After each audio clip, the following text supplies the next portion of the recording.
For generations, people have turned to horror flicks and entertainment, and of course, for a good scare. To celebrate Halloween, we're counting down the top scary movies of the moment with our film expert, Ray Barker from the North Park Theater. Ray, of course, thank you for joining us. Great to be with you. It seems to be a go-to right now.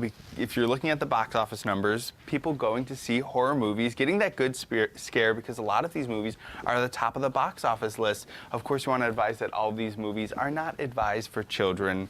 Now, what is it about horror movies that you think captivates so many different audiences of different generations? It seems like everyone loves them. People love a visceral scare.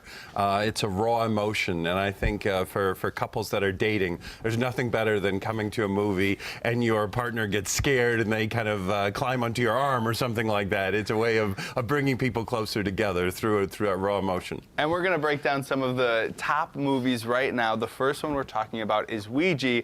A lot of people recognize that name from the popular board game. What is this movie all about?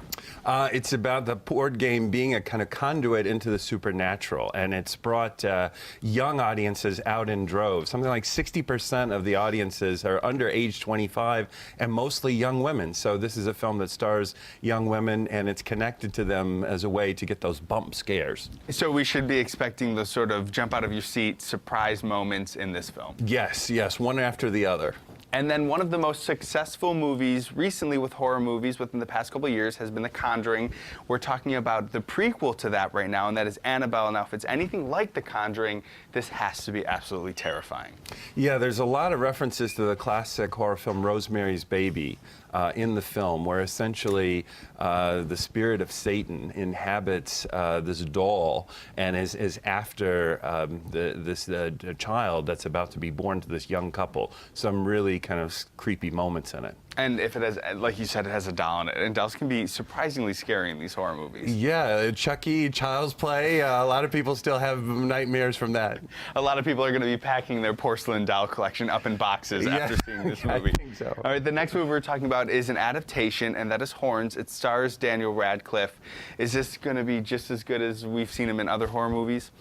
Well, most people know Daniel Radcliffe from Harry Potter, of course, and he's tried to do different kinds of roles so he wouldn't just be typecast. And the basic idea of the film is that this man's girlfriend has died, and everybody blames the Daniel Radcliffe character. So he starts to grow horns because that's how people picture him.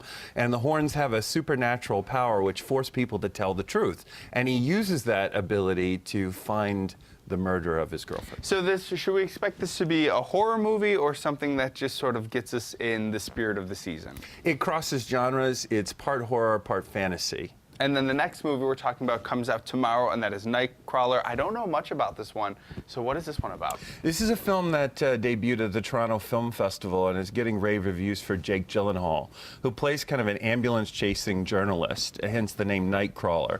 And he crosses the line from being just an observer to someone who is eerily involved in some pretty nasty events.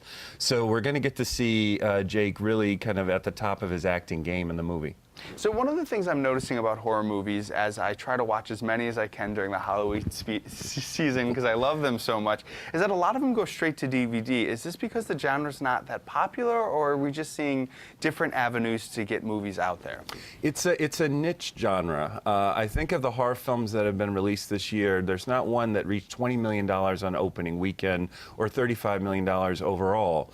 It has a very loyal following, but it's within a niche. So I think what Hollywood is doing is appealing to that niche through the video on demand and direct to video market, but not through traditional exhibition.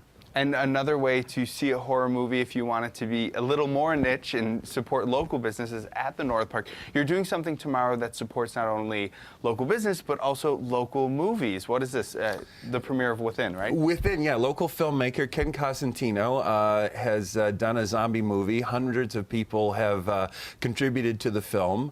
I think zombie movies kind of appeal to people's fear of Ebola. You know, there's some virus that's going to turn you into something terrible. And if you see one one gay zombie movie this year, it should be Within.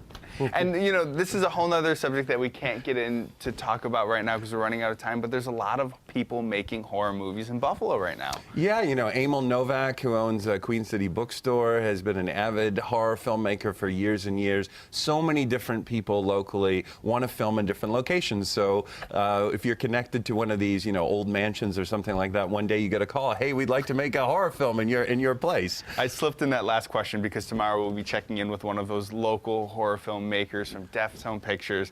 Thank you, Ray Barker, for being here. It's always great to go to the North Park, and it's even better when you get to see one of my favorite types of movie, and that's a horror movie.